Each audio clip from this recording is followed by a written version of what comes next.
Tenemos aquí a Raquel Montón, que es la campaigner de Greenpeace España, antinuclear, y nos va a hablar hoy de todo, de cómo va a hacer el proceso de aceleración del cierre de las nucleares. Así que, Raquel, cuando quieras, empezamos y después de la charla puedo hacer preguntas. Gracias.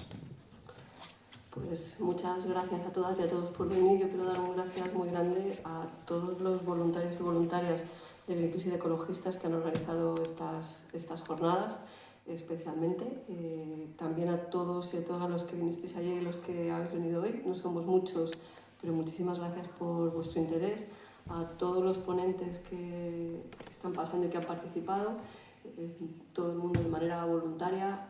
Los que no estuvisteis ayer por la tarde, tuvimos una sesión muy emotiva, muy interesante y muy intensa con el jefe de bomberos que acudió al incendio en Vandellós 1. Estaba, y está Cinta también, periodista que en aquel momento cubrió para el diario Avui, si no recuerdo mal, la información hace 30 años.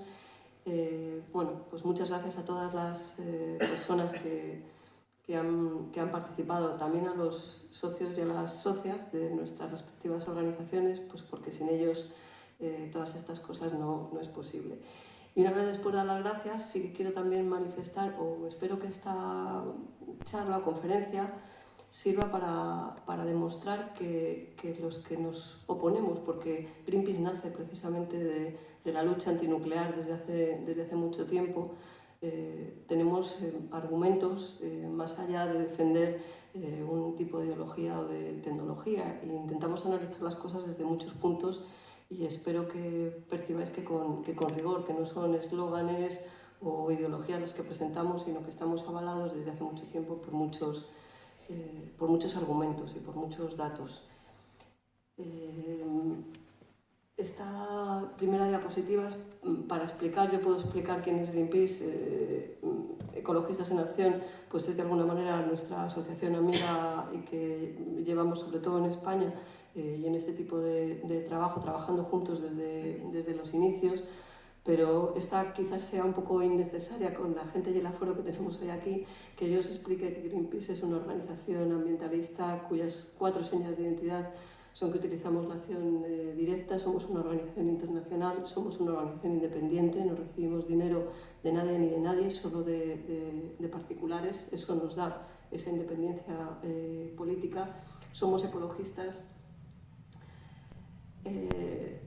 Me gusta poner este cambio de imagen porque la foto que estabais viendo anteriormente es la foto identitaria de los orígenes de Greenpeace, una foto muy masculina, y me gusta explicaros e intentar visibilizar que en Greenpeace somos muchas desde hace mucho tiempo las que trabajamos voluntaria y no voluntariamente desde muchos sitios y que la hacemos entre todas y entre todos, y todo momento es bueno para visibilizarnos y explicar esto, ¿no? Y ahí se me ha quedado, es lo que tiene el Google, y somos pacifistas. Es muy importante en los tiempos que corren explicar esto. Utilizamos la protesta pacífica, la desobediencia civil, creemos que es un derecho y lo hacemos así. Y igual que nosotros, parte de los movimientos sociales y los avances en todo tipo de derechos en este mundo se han conseguido de esta manera, y estas son nuestras señas de identidad.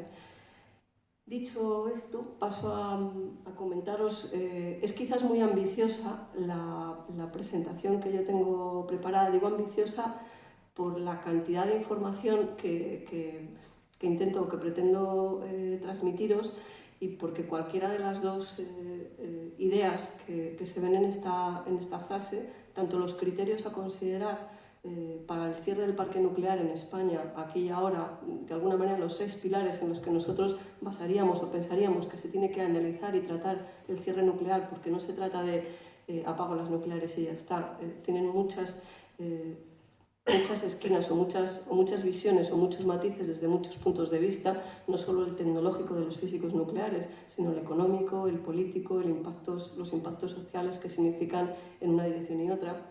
Y la otra frase, que es la viabilidad de un sistema eléctrico sin nucleares, sin carbón, en el año 2025, es decir, pasado mañana, estamos a vísperas casi del 2020, sí es posible esa viabilidad de nuestro sistema eléctrico si cerráramos las centrales nucleares y también las de carbón, todas simultáneamente en este periodo tan pequeño de 5 años, pues son dos temas muy ambiciosos. Voy a intentar abordarlos y según vea vuestras caras, si os aburrís mucho con el primero, acelero y me voy al segundo y al revés. De todas maneras, no obstante, estoy a vuestra disposición ahora tanto para preguntas ahora como para que me consultéis o que hablemos vía email o cualquier duda que no se os ocurra ahora y que tengáis en cualquier otro momento.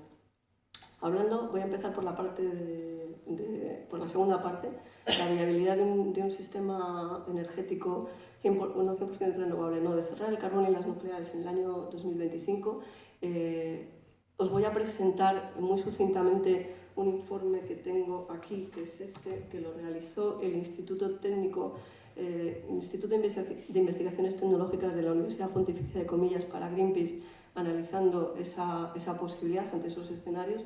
Este instituto es el organismo, la institución, la universidad que hace trabajo sobre todo para las energéticas y especialmente para las eléctricas, es decir, no es sospechoso de ser ecologista ni muchísimo menos, y el encargo fue precisamente por eso, porque necesitábamos una información que fuera validada y creíble y rigurosa para, sobre todo, explicarle a las eléctricas, que son las que manejan el cotarro del sistema eléctrico, que esto que planteábamos es posible o es real, ¿no?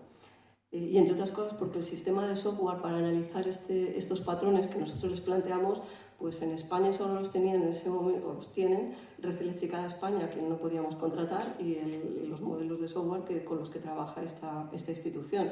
Entonces un poco estábamos abocados a hacerlo con ellos, ¿no? Esto lo voy a pasar un poco rápido, estoy explicando el contexto en que nos planteamos la realización de este estudio, pero la emergencia en el año 1917 todavía no se había acuñado el término emergencia climática, todavía lo seguíamos llamando cambio climático, pero bien, estamos hablando del mismo problema y la necesidad imperiosa de cambiar los modelos energéticos es una evidencia, ¿no? Estábamos en las vísperas del último informe del IPCC sobre los impactos del cambio climático y la urgencia de no ir a intentar conseguir los 2 grados centígrados, sino lo que perderíamos si sobrepasamos el 1,5 grados de calentamiento global era una urgencia, y esto nos lo constataban documentalmente el informe del IPCC en el 17, ¿no? Esto es un poco la biografía o la trayectoria de Greenpeace a la hora de plasmar o el análisis o los distintos estudios que hemos realizado en todo este tiempo hasta llegar a este, que es de alguna manera uno de los últimos, y barriendo muy deprisa en el año 2000, de memoria lo digo, en el año 2005 encargamos un informe en el que queríamos saber cuál era el potencial renovable de este país. Estoy hablando de informes de cerca de 500 páginas que han sido hechos por instituciones que no somos nosotros, porque somos divulgadores, no somos científicos, ¿no? Pero sí aquí acudimos a fuentes científicas para confirmar, corroborar o preguntar, ¿no?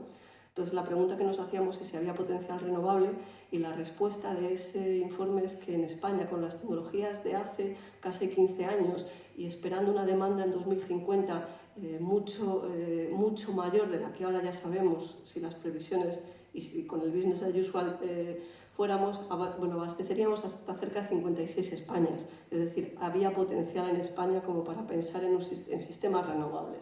El siguiente fue, pues un sistema eléctrico 100% renovable, 365 días al año, en todos los lugares del territorio, las 24 horas al día. ¿Eso se podría hacer? ¿Cómo lo podríamos hacer? Pues no salía solo un mix eléctrico, sino salían muchísimos diferentes mixes eléctricos que podrían llevarnos a esos sistemas 100% renovables. Esas eran las conclusiones.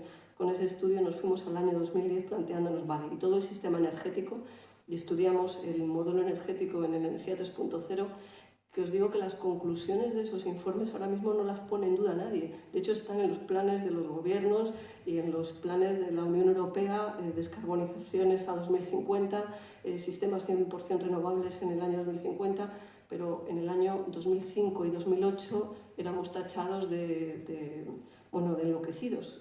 Y en el fondo creo que tenemos más razón que un santo, y esto de que traer a los santos aquí a colación no lo sé, pero esto estoy intentando mostraros que la historia avala lo que estamos diciendo. Podemos seguir pensando que Greenpeace habla por hablar, pero no es así. La historia, desde luego, avala esta trayectoria, ¿no?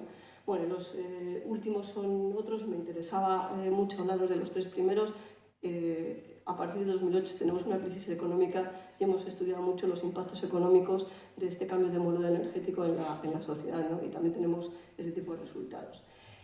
El objetivo del estudio que yo os intento, o que quiero presentaros ahora, partía de un planteamiento de que, bueno, de que no es solo una cuestión ecológica por los temas que estaba diciendo, sino incluso económica, porque ya desde el año 2017 se estaba viendo que los cierres del carbón, en el caso de Iberdrola, se estaban produciendo ya, en el caso de Endesa lo estamos viendo y estamos en el año 2019 que se están ejecutando, son por temas económicos o algunos temas políticos, están ocurriendo por temas económicos, esta es la realidad, pero están sucediendo.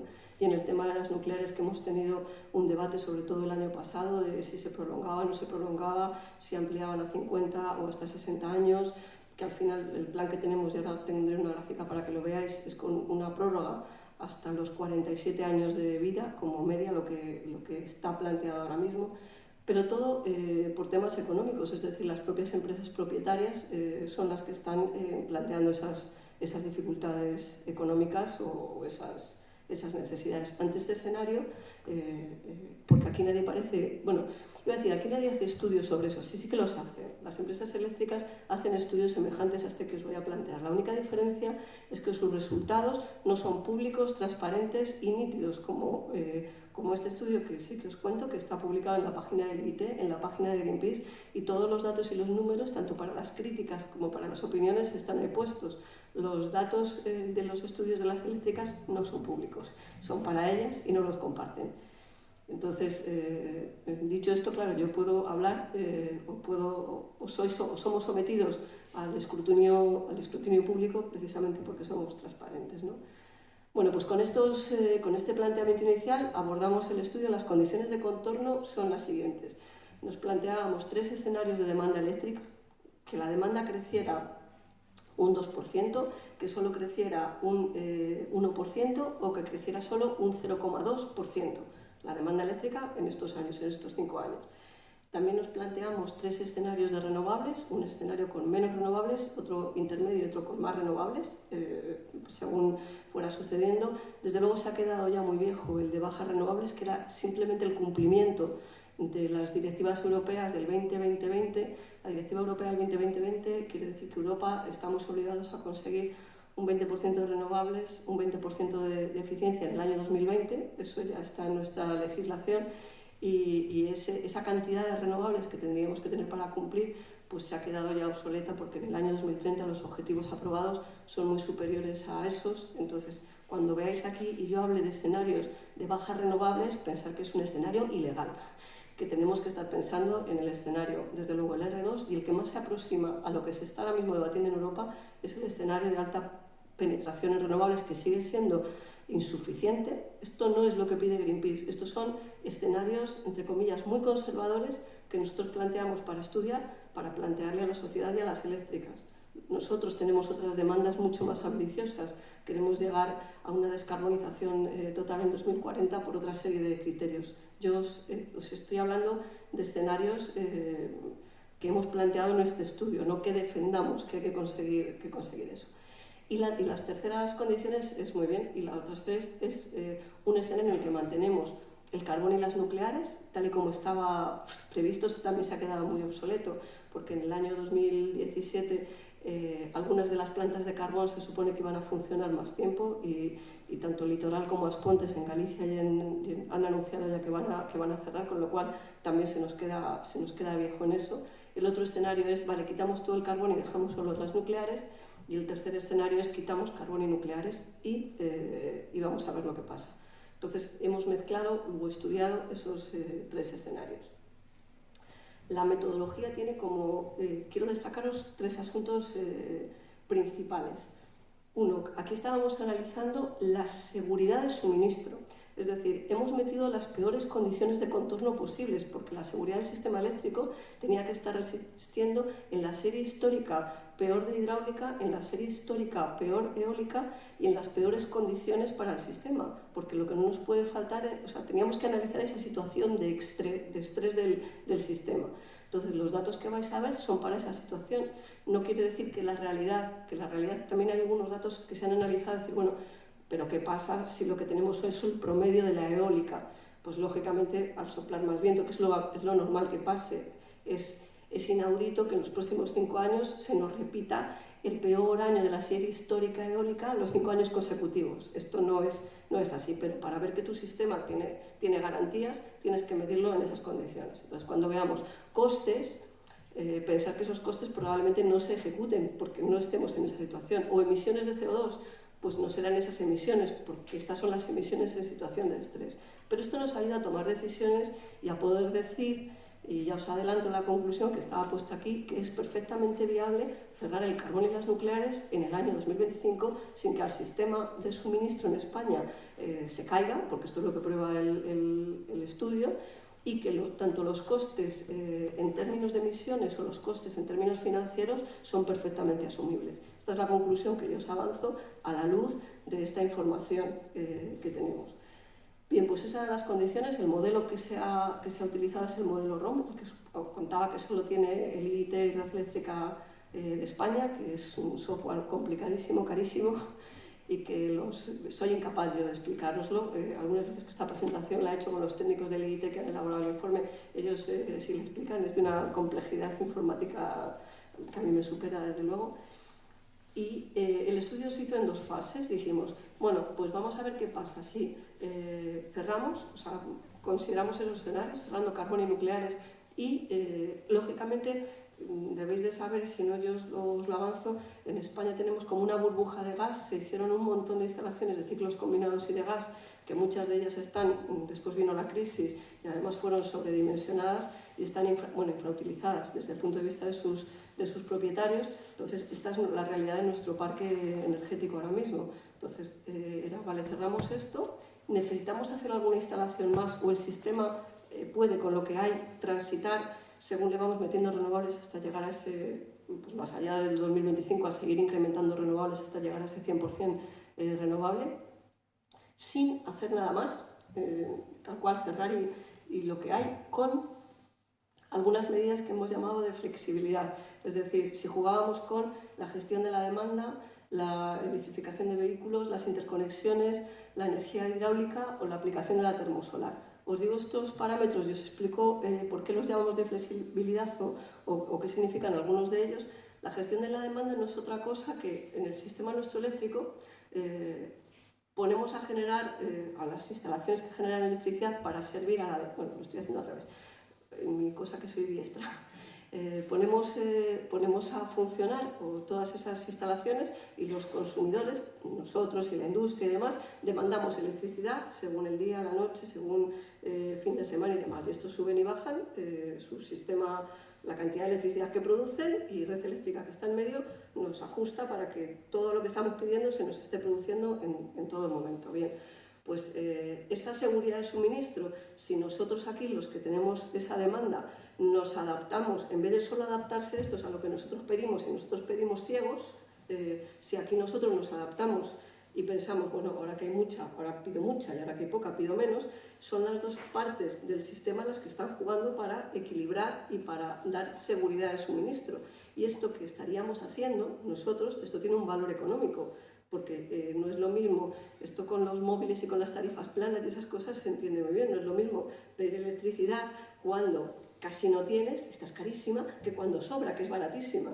Entonces, si yo te la pido en un otro momento, eso tiene un valor económico no solo por el precio de esta generación, que es diferente, sino por la estabilidad que yo le estoy dando al sistema, que al sistema, el que pueda jugar con estas dos piezas, esto es un valor económico no solo de este lado, ¿no?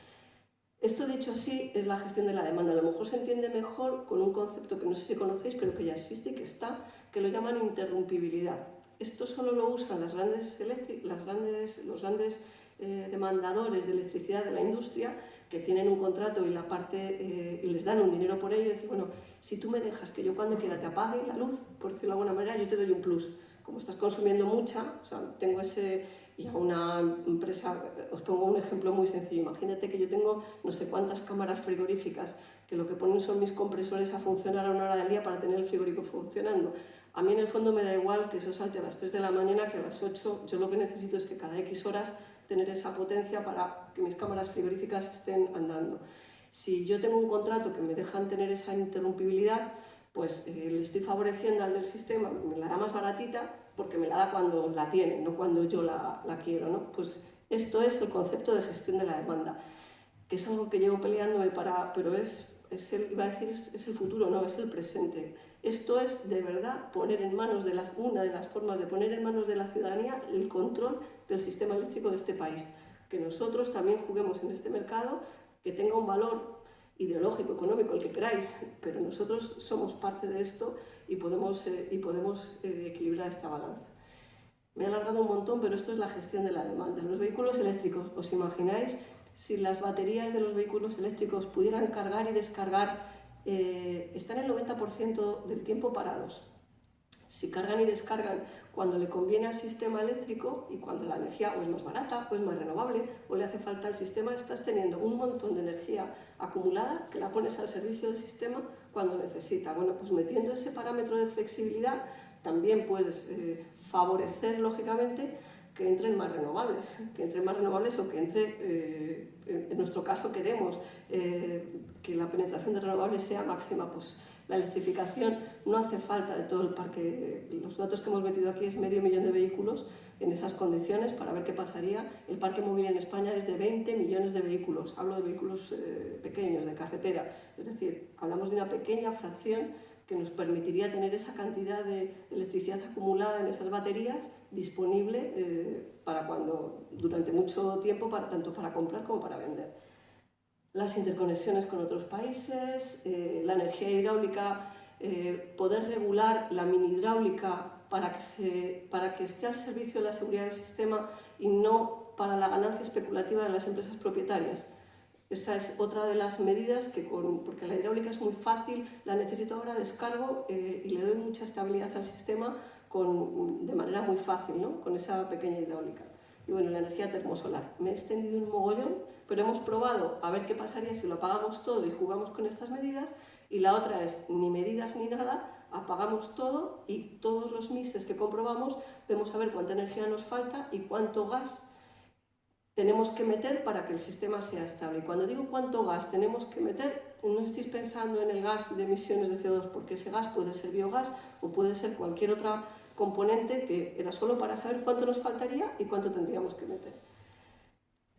No me voy a ir a los números, solo quiero que veáis esta gráfica de abajo, esa tabla que estáis viendo ahí, los cuadritos que veis en verde, el estudio lo hemos hecho para 2025 y para 2030, ¿vale? En los dos casos para ver qué le pasaba al sistema eléctrico. Los de aquí, los que están en verde, son los del 2025. El primero es sin nucleares y sin carbón. El del medio tiene solo nucleares y el de allá conserva el carbón y las nucleares. Y según vais bajando en eso que veis que pone D1R1, D1, D2, es los tres escenarios de máxima demanda, demanda intermedia y demanda más bajita. Y de los tres es el que tenemos poquitas renovables, renovables intermedias y renovables máximas. Bien, la energía que más o menos mueve nuestro sistema eléctrico ronda entre los 240.000 gigavatios o 330.000. Hablo de energía, no potencia. Pero para que os quedéis con la cifra y la magnitud, 240, 330.000. Estamos hablando que entre nuestra comparativa de escenarios nos falta energía, en el peor de los casos, que es allá arriba, una demanda altísima, el crecimiento del 2% y muy poquitas renovables, esas ilegales que os he dicho que es que ya no las cumplimos, al sistema le faltarían 1.138 gigavatios. 1.138 frente a los 240.000, 330.000 que tiene nuestro sistema. Entendemos que no parece que sea mucho, 1.000 y pico, pero falta. Pero en cuanto seguimos bajando para abajo, prácticamente en el segundo escenario no falta, en el tercero me faltan 59, En los de abajo me faltan 2, 7 y 5 gigavatios hora, es decir, prácticamente muchos de los escenarios soportan perfectamente sin más que pequeños ajustes. Insisto, estamos valorando una situación de estrés del sistema en el que las series eólicas son las peores, las series hidráulicas son las peores y me falta esa cantidad de energía. Este es un estudio, iba a decir, muy serio, y tan serio. Cuando me falta 2 gigavatios hora, yo miro a ver cómo tengo que hacer con el modelo para que no me esté faltando nada. Pero esto, y por no extenderme, sí que os da una idea de que cuando hablamos y que cuando afirmo, porque esto luego cuando lo pones en 140 caracteres o lo explicas en algún sitio y no tenemos el tiempo como esta mañana, dices, no, pero no resiste porque me falta energía suministrada. Perdonad, esta es la energía no suministrada que me falta en la situación en la que yo no he considerado ninguna medida más que simplemente apago, voy a poner a funcionar el gas que tengo y esto es lo que hay. Ahora os diré las emisiones que tendrían unos sistemas con otros si pongo a funcionar o no el gas. Paso a la siguiente. La siguiente vendría a ser lo mismo, pero ir introduciendo esas medidas de flexibilidad que os he ido explicando. Es decir, bueno, vale, como me faltaba un poquito, ¿qué pasa si le meto gestión de la demanda? Con gestión de la demanda yo ya puedo asegurar el sistema. ¿Qué pasa si pongo un poquito de vehículo eléctrico? ¿Qué ocurre si...? Y estos son de alguna manera los datos, que como no quiero que nos aburramos mucho con números, pero sí que podéis ver que son cantidades pequeñísimas que en algunos casos, ese que está marcado ahí, que yo casi ni lo veo porque soy miope, es el escenario, ese que tiene el círculo, es el escenario D1R1, es decir, máxima demanda, poquitas renovables, al cual le incorporo una cantidad de gestión de la demanda, es decir, pongo a jugar el sistema con ese concepto de que la demanda se puede adaptar un poquito a esas dimensiones y estoy en cero. Es decir, soy capaz de conseguir con el peor escenario posible, es decir, una demanda que se me va a las nubes, unas renovables que son una miseria, puedo conseguir con gestión de la demanda equilibrar un sistema y que sea viable.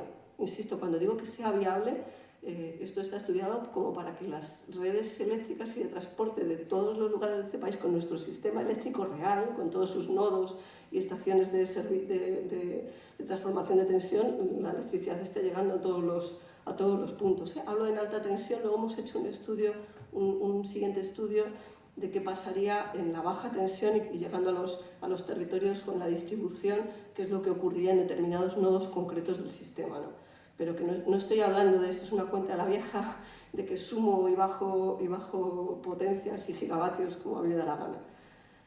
Dicho esto, paso a la siguiente, pero veis, es la misma idea de mostrar cuánto es la energía no suministrada que me falta en algunos casos, pues en muchos de ellos ninguna, y estoy hablando de números, aquí el caso es 897, vuelvo a recordar que el volumen de energía de gigavatios hora de este país anda entre los 220.000 y los 240.000 y los 320.000.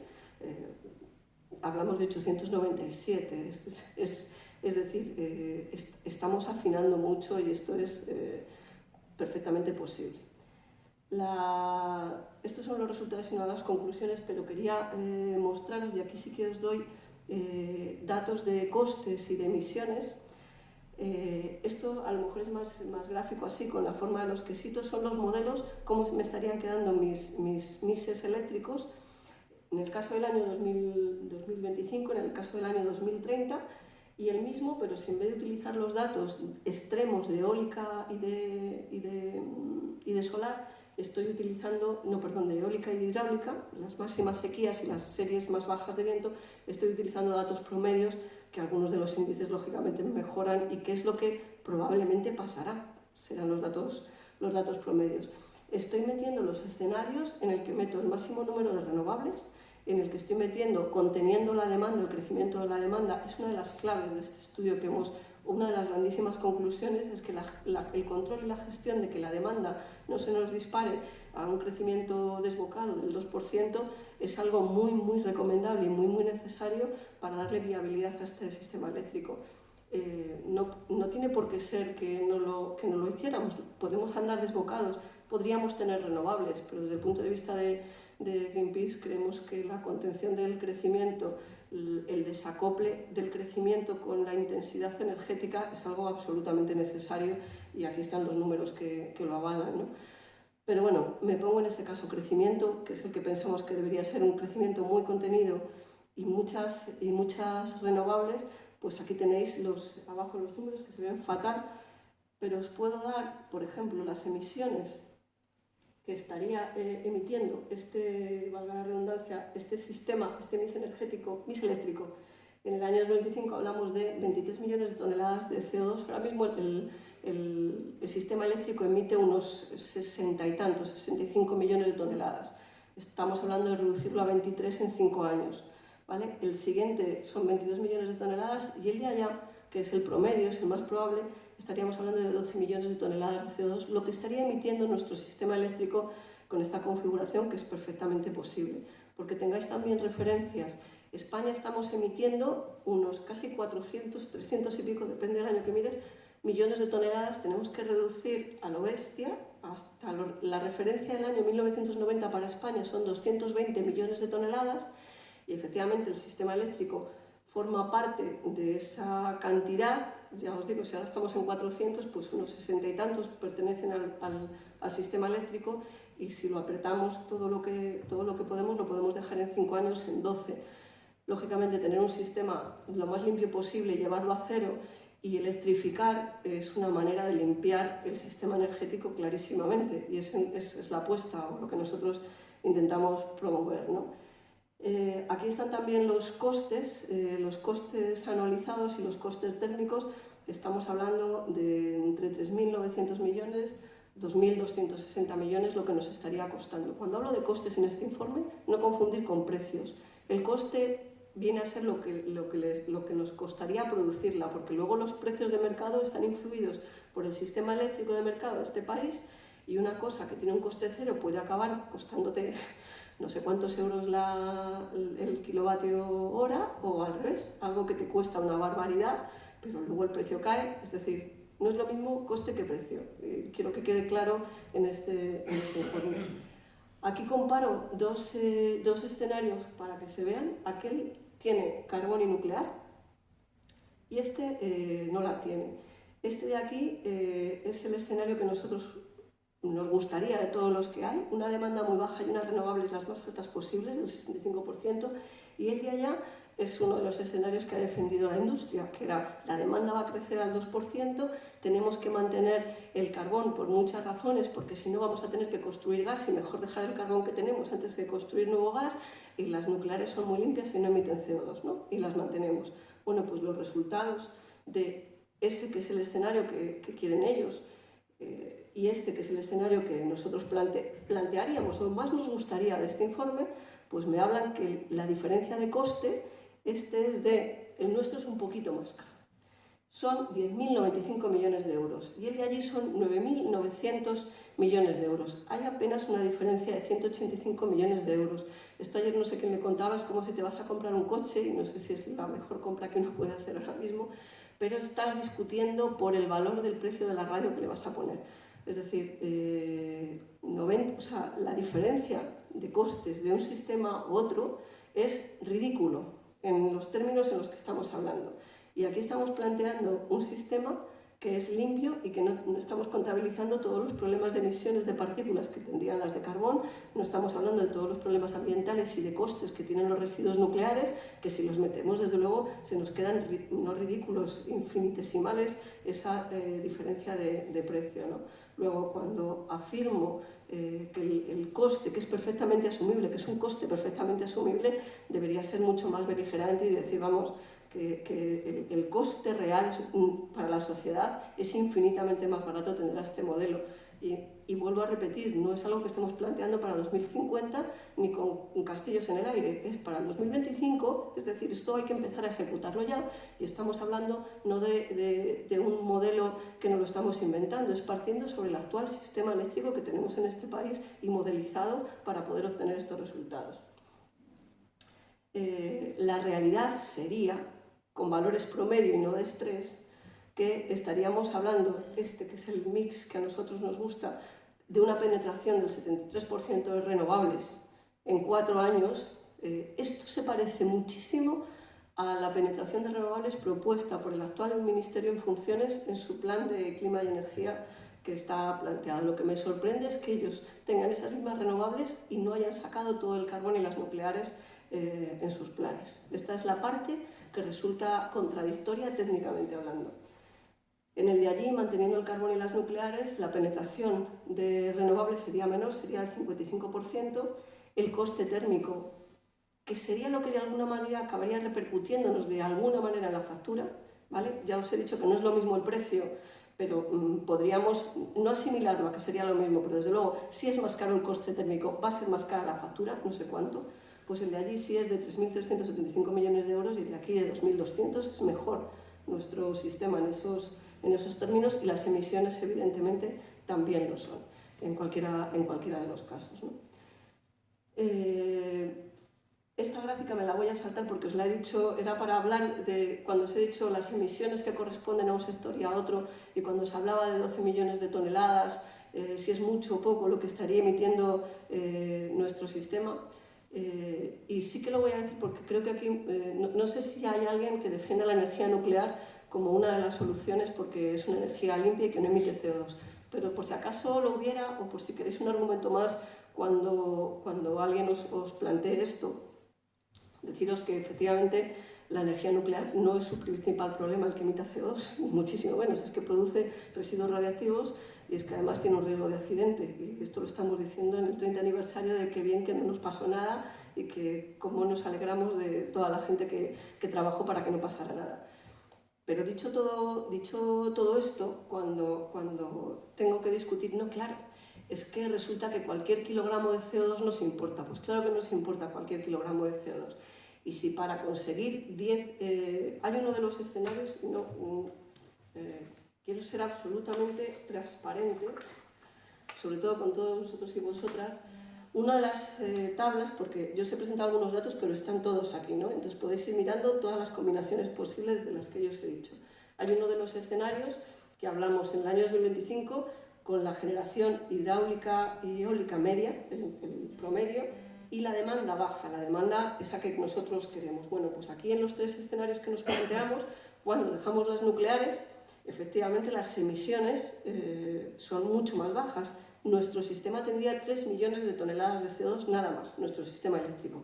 Es decir, casi sería un sistema muy limpio, ¿no? Manteniendo las nucleares. Y si las quito, como estoy transitando con las centrales de gas que todavía tengo, y estoy transitando con ellas hasta que las quite, mi sistema emite 12 millones de toneladas. Yo tengo aquí un problemita desde 3 hasta 12, pues si no cuento mal, van 8, ¿no? 7, no, 9 millones de toneladas de CO2 que mejora si yo mantengo las nucleares. Entonces, Raquel, qué tonta, llevas toda la vida y van a ser que tienen razón, que es mejor dejar las nucleares porque te vas a ahorrar 9 millones de toneladas de CO2.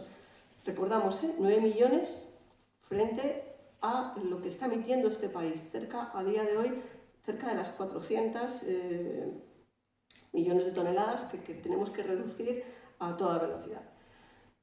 Pero claro, yo sí os digo lo que me cuesta actualizar las nucleares en España para que estén produciendo, y os hablo de que el coste anualizado para este escenario, que solo emite 3 toneladas, son 8.049 millones de euros, y yo os digo, si a vosotros os doy 8.049 millones de euros en cualquiera de estos sectores, esta es la tabla que enviamos a Naciones Unidas con las emisiones de España, no solo emite el sector eléctrico.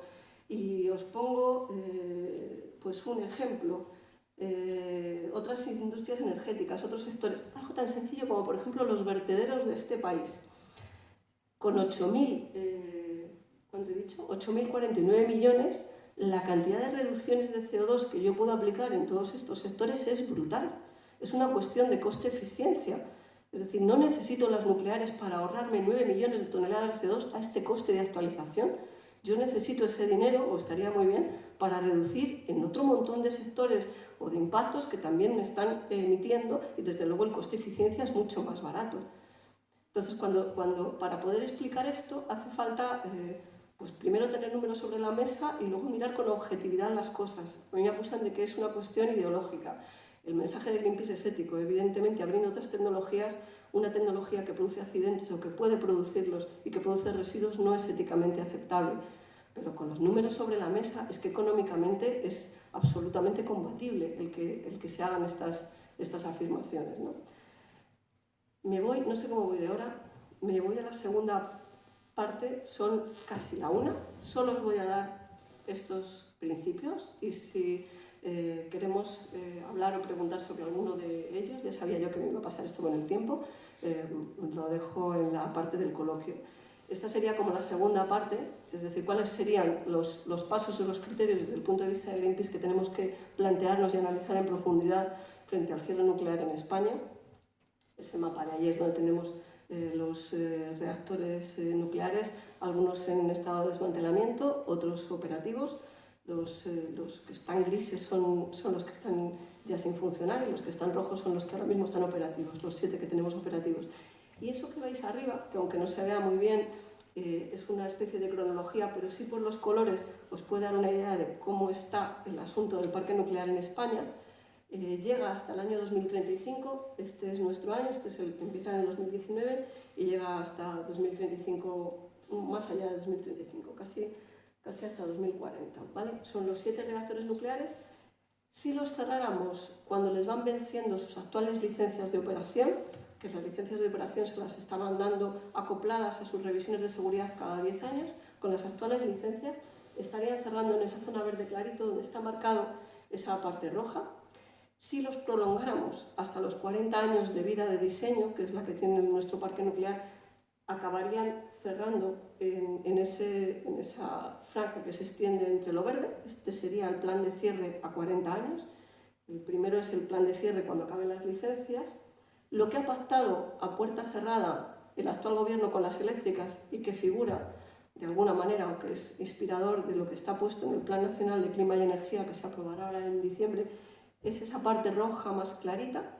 Es una prolongación del parque nuclear hasta unos 47 años de vida media y ahí podríais ver cuándo se irían cerrando las centrales nucleares. Y el rojo más intenso es cuando cumplen los 50 años de vida de diseño, para que veáis la comparativa de, bueno, nos hemos acercado mucho, el plan que hay ahora se ha acercado mucho a esa ampliación casi de 10 años hasta llegar a los 50 años de vida operativa. Era solo para que se ilustrara la buena noticia es que hasta hace apenas año y medio la prolongación del parque nuclear la daban por hecho que iba a ser a 60 años y lo que tenemos ahora sobre la mesa es esto. Entonces, es desde luego un paso en esa dirección, pero como veis no deja de ser una ampliación de vida de todos estos parques.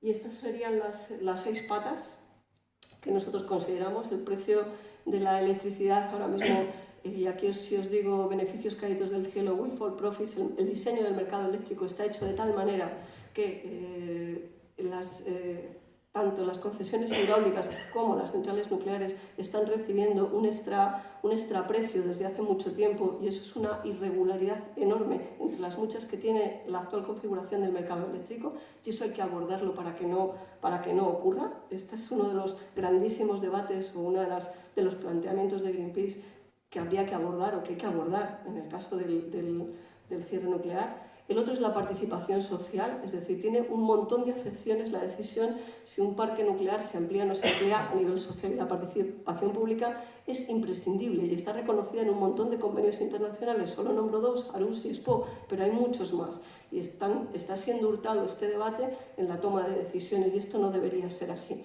porque tenemos que participar y es un derecho que nos acoge la ley. Esa es la otra parte que reclamamos y que creemos que tiene que estar sobre la mesa. La tercera, y esta es todas ellas consideramos que son muy importantes, la economía y el empleo local. ¿Qué ocurre cuando una central se desmantela? Pues la gente que está viviendo en los territorios de ese trabajo tiene un problema enorme de transformación económica de la zona, y lo estamos viendo con el carbón. ¿Qué ocurre con las nucleares? Tendría más datos, pues que hay un cierto colchón, porque un desmantelamiento en lo nuclear todo dura muchos años y el desmantelamiento rápido, que así se llama, son 20 años. El en diferido, por decirlo de alguna manera, que es el de Vandellós, puede durar 70. Pero lo bueno que tiene esto es que, mira, todo es lento. Y en 20 años que se sigue inyectando dinero para el desmantelamiento, es una inyección económica que puede generar o dar esa oportunidad para ese cambio y esa transformación en el empleo de todas esas zonas. Tenemos datos, informes y podemos hablar sobre ello, porque creo que aquí, igual que en Almaraz, igual que en la zona de Cofrentes, eso es la parte más relevante y lo que tienen, en donde se tendrían que cambiar las mentalidades, tanto municipios como autoridades locales, autonómicas y demás, en no esperar a que ahora me han cerrado y me he quedado, pues eso, como está pasando en Galicia, como ha pasado en Garoña con el desmantelamiento de la central nuclear, que han estado 5 años ahí mareando la perdiz, y ahora los que se quedan con el trompo y la calzadera, que decían en mi pueblo, es la gente de allí, ¿no? Que ahí os quedáis con lo que pase. La disminución del CO2 es importantísimo, es decir, no podemos, tiene que ir asociado el cierre nuclear al cierre del carbón sí o sí y a la disminución del gas progresivamente y sustitución por renovables, porque evidentemente la emergencia climática es el problema de mayor envergadura, si es que ya no sé cómo llamarlo, ¿no? Y es evidente, pero el debate que estaba planteando, que os he planteado respecto de cómo disminuimos el CO2 con nucleares, es un sinsentido económico desde todos los puntos de vista. Los costes, y aquí hablaríamos de costes de residuos, los costes, las subvenciones encubiertas. Ayer Óscar habló un poco de esto, Marlon ha hablado también esta mañana de ello. Es imprescindible abordar cómo pagamos los residuos nucleares y el desmantelamiento, es otro de los problemones. Enresa solo tiene en sus fondos de financiación apenas el 30% de lo necesario, según sus planes obsoletos desde el año 2010 para el desmantelamiento nuclear, con lo cual, como ahora nos den las llaves así los dueños de las centrales, nos vamos a quedar con una deuda infinita para desmantelarles las centrales, pagarles la gestión de los residuos, y va a ser el tercer rescate nuclear que hagamos en este país. El primero el de la moratoria, que lo han nombrado antes, el segundo el de los CTCs a la transformación del sistema eléctrico, y el tercero va a ser este, si nos descuidamos o si nos la colocan así de esta manera. Y el último, y no por último menos importante, es el tema de la seguridad nuclear. Nos parece el otro temón que uno no puede olvidar. Bueno, como solo tienen que funcionar 7 años, se han rebajado normas de seguridad, se han modificado toda la normativa en España a colación del caso de Garoña. Toda esa normativa tiene que volver a ser implementada. Estamos hablando de ampliar 7 años la vida de nuestro parque nuclear si se amplía. Pues tiene que hacerse, si es que se hace, con las máximas garantías de seguridad. Y esas no se están teniendo en cuenta. Y cuando digo se tiene que hacer con las máximas garantías, sé muy bien lo que digo. Como pongan las máximas garantías, eso significa dinero. Y cuando meto dinero, y meto dinero que tienen que pagar de los residuos, y ya, sin que les metan ese dinero, me están diciendo que económicamente tienen problemas, todos sabemos lo que va a pasar, que es que no pueden ampliar las centrales nucleares. ¿Cómo lo pueden hacer? Solo si reciben todavía más subvenciones o más ayudas o más prebendas para seguir con su negocio. Entonces, eso serían, de alguna manera, las 6... me he alargado un poco más, quiero dejar esta diapositiva puesta y sí que abro para que preguntéis. Estas son las cuentas de Enresa. Enresa es la empresa nacional de residuos que gestiona el tema de los residuos nucleares. Por dar un dato, antes estábamos hablando, he oído los 63.000, que ahora son 75.000 euros diarios que se paga a Francia porque los residuos de Vandellós estén recogidos. Es mucho más. Hasta el año 2010 se pagaron 240 millones de euros, se renegoció porque llevamos renegociando porque no vienen, no tenemos ATC, SATIS, en fin, se renegoció y se han añadido otros 194.000 millones más, ya si no me sale la cuenta voy por los 450, 440 y tantos, y a todo eso desde el año 2017 efectivamente pagamos 73.000, no solo por impuestos sino por actualización de precios, 73.000 euros al día. Bien es cierto que cuando vuelvan es como un alquiler, ese dinero nos lo devolverán, esos 73.000 euros diarios volverán aquí, menos los intereses, porque para tener ese dinero Enresa tiene que pedir créditos a los bancos y los bancos le cobran dinero. Entonces, vale, sí, te doy 73.000, luego cuando vuelvan me los devuelves, pero los intereses los he perdido. No obstante, cuando vuelvan, aún así sigue siendo una pasta y ahí no está contabilizado todo el dinero que está costando la gestión, el desmantelamiento. Esto solo es el pago de los residuos de Vandellós que están en Francia, nada más, una cantidad grande. Me he vuelto a hacer un inciso. Bueno, esto es una mini gráfica de el plan de financiación de Enresa. En el último plan, el que es vigente, se hizo en el año 2006 y duraba 4 años, hasta el 2010. Como no se ha hecho otro, el que está vigente es el que tenemos del año 2010. Evidentemente no obsoleto, lo siguiente de lo siguiente, porque desde el año 2010 hasta aquí ha pasado de todo. Un accidente nuclear, una crisis económica, en fin, por decir algunas pequeñeces, ¿no? Precios desactualizadísimos, pero bueno, con esos datos que ahora esto estará todavía mucho más agravado, lo que estáis viendo ahí. El Tribunal de Cuentas hizo una auditoría en Resa. Lo que veis en esta columna es lo que pone su plano. Necesita unos 2.000 y pico millones para la estructura de cómo funciona en Resa. Para la clausura de instalaciones, lo estimado, estamos hablando de cerca de 4.000 millones, que es la parte Moraite. Lo que me queda para gestión de residuos, suponiendo, que es lo que prevé este plan, vida hasta los 40 años y cálculo de que los gestiono hasta el año 2070, estos son, ya sabemos que los residuos duran más, en fin, esto es para 3 días más, ¿no? Pero bueno, la cuenta, según esos papeles, son 20.200 millones de euros. De esos 20.000 que decían en el año 2010 que necesitaban, que ya sabremos que es mucho más, pues lo que realmente tienen, es todo eso que veis en verdecito. La cuenta de lo que les faltaban 9.400 millones ya de entrada, que si esa cuenta es mayor y eso también aumenta, les faltarán todavía más, y es lo que os estaba diciendo de si ahora cerramos y nos falta ese dinero, y también he explicado antes que cómo en Resa cobra por los tiene 4 tasas, una de ellas de donde más dinero obtiene, que es de las eléctricas, que les está cobrando los residuos al loro, iba a decir, desde el año 2010.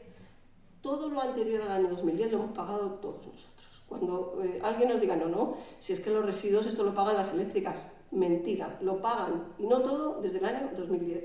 Lo anterior al año 2010 se ha pagado vía tarifa eléctrica o se ha pagado de otras maneras, pero desde el año 2010 sí que pagan una factura, una tarifa, una tasa, que se llama así, por kilovatio que producen. Lógicamente, si no lo producen, no te lo pagan, ese fondo lo dejamos vacío, ¿y quién creéis que va a pagar esos 2.200 millones de euros, que no serán 2.200, que serán muchos más? Pues nosotros, con el tercer rescate a las nucleares, tan baratas, tan buenas y tan limpias como son. Y así me callo, porque si no puedo estar aquí hasta las 3. Por favor, si alguien tiene alguna pregunta, curiosidad, reflexión, lo que sea, yo muy encantada de escucharos.